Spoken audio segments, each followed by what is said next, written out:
Welcome to How to Do Creative Placemaking, a video series produced by the National Endowment for the Arts and Local Initiative Support Corporation. I'm Fedna Jaquette, and I'm here to guide you along as you learn from our great team of creative placemaking practitioners. In this video, we will focus on evaluation of your project.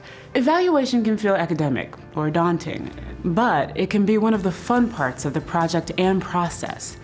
It's important because acknowledging success respects and encourages participants and partners. Evaluation improves programs. Funders and partners expect accountability. It could be a cause for celebration. Evaluation need not be mysterious. Simply put, it's imagining what difference you intend to make, collecting stories, images, opinions, and other evidence that shows that you're making a difference, or not. Documenting that evidence with stories, images, and numbers, and reflecting on what it all means. Evaluations help you answer, are we doing okay? What difference did we make? What did we achieve?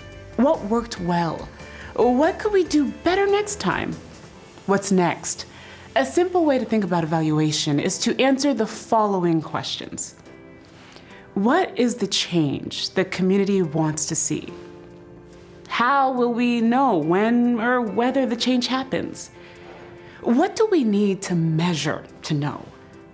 How can we measure? Who will measure? Let's hear from Lynn Osgood on what makes a solid evaluation plan. Evaluation is important in creative placemaking for three reasons. For the project itself, it's very important because these projects are so exploratory. So setting up a system within the project where you can reflect in smaller increments about what's working and what's not is important. For the community, it's also important because you can get them involved in that process of both data collection and meaning making. And for the larger field, it's really critical because the field of creative placemaking is growing and evolving as we speak. And so the ability for us to be able to tell each other our stories is very important, not only for our own project, but for all the other projects that are out there as well. One of the most important things for evaluation is not just the end results, but the process itself. And this happens on many levels. As an organizational level, it helps you develop reflective practices. As a community, it helps you work at large to bring communities in to start saying, what is it that we did and how do we understand that together? The final results will be helpful. And they're most likely going to be helpful both for your organization as you start planning things and you're doing your organizational development, but then also when you're working with, say, city staff or elected officials who work in a world where data is really important. And they have to, when they make decisions, when they report out in public forums, they have to have information about why things worked, what was effective. But most likely for the organization, the process of evaluation is going to be most effective because of the relationships that you build, because of the routines that you develop, because of the language that you develop that's going to now be universal among the staff and between you and the community. What the numbers are may not matter as much as the relationships and the skills that are developed through it. One of the most important things that we need to do when we're creating an evaluation is to identify specific outcomes. These are the specific measures that our partners, either in the city or our granting agencies, are looking to identify and understand. Now, the tricky thing about evaluation, and I think for folks that are entering into evaluation for the first time, is that they're looking to identify all sorts of outcomes that are happening. And sometimes it's easiest to start at one level because outcomes happen at many different levels. They can happen at the level of an individual. Individuals, you may see that in your project, that people in the project begin to feel a greater sense of creative ability. They may begin to feel that they have a greater sense of agency in their community. Those are specific changes that happen to individual people. Another way that we can also see outcomes happening is at the level of the community. So just like with individuals, you will notice that the community at large, different changes happening. This may be a community starting to have more of an active voice at city council meetings. When you're looking at a community level, for example, you can gather statistics from other places within the city. You may be able to gather statistics from, say, the police department or the parks department, things where you will see actual changes happening at the community level. These may be more people coming to parks or less activity of a certain kind in the area that you are looking to decrease.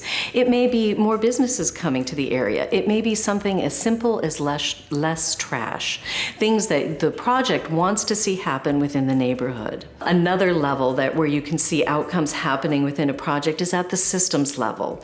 So just like you would see impacts happening to an individual or to a community, you may actually see impacts that the project is starting to create at a systems level.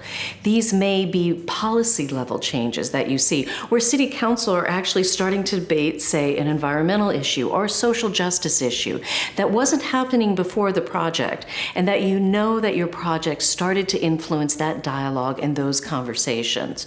Those are impacts, and they're impacts that are going to not only affect your neighborhood and the people involved in your project, but the whole city in which you live.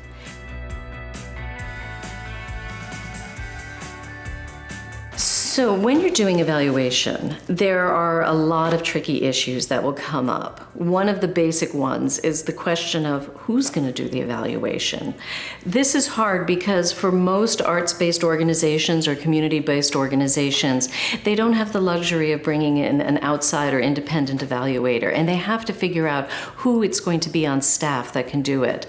It's completely possible to have a staff person run the evaluation. The thing you have to do from the start is to make sure that that person has the time and the space to do it. It may be as simple as integrating a few extra questions at the end of every staff meeting, where you're reflecting on how the project has been going and what's been going well and where the opportunities are.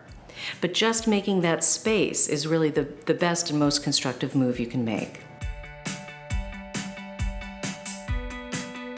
One of the tricky things in evaluation is that when we go out and ask community questions, we're in many ways pulling information from them. And that's very helpful to the project, but so much of creative placemaking is about the relationships that we develop between ourselves as an organization, the community, and extending beyond the community boundaries as well. That needs to be honored within the evaluation. So remember that when you go out and ask people questions, you want to be able to give something back as well. That could be simply showing them the results of the evaluation. That could be also an invitation to them to come into the process of figuring out the meaning making that happens once all the data is collected. But remember that every time you ask something of someone, you want to be able to give something back. Another tricky issue with evaluation is around issues of confidentiality. It's very important that when you're talking with people, if you are saying to them, say in an interview situation, that what they say will be confidential, that very much needs to be honored throughout the entire process. So make sure that you keep records of what you say to whom so that you can honor those intentions throughout the life of the project. The last tricky thing of evaluation, I think, and this is because we come from our backgrounds of our high school science experiments, is that we might shy away from those intangible results. There are many outcomes with art-based work that we can't always count by number, but that we know are there. We know that there are changes that are happening within our community. We know that there are changes happening within ourselves and the other project participants. Naming those is very important for the field of creative placemaking, because we know that it's these elements that move at a deeper level within ourselves and the community that we want to start naming, so that not only do we feel like that we can act upon those and bring those into the future projects, but other people can as well. Honoring that sense of agency, honoring that sense of serendipity that often happens with projects is one of the most beautiful things that happens in arts-based work. And so we don't want to lose that when we try and put a box around what it is the effects of the project were. Wow, that's a lot to remember.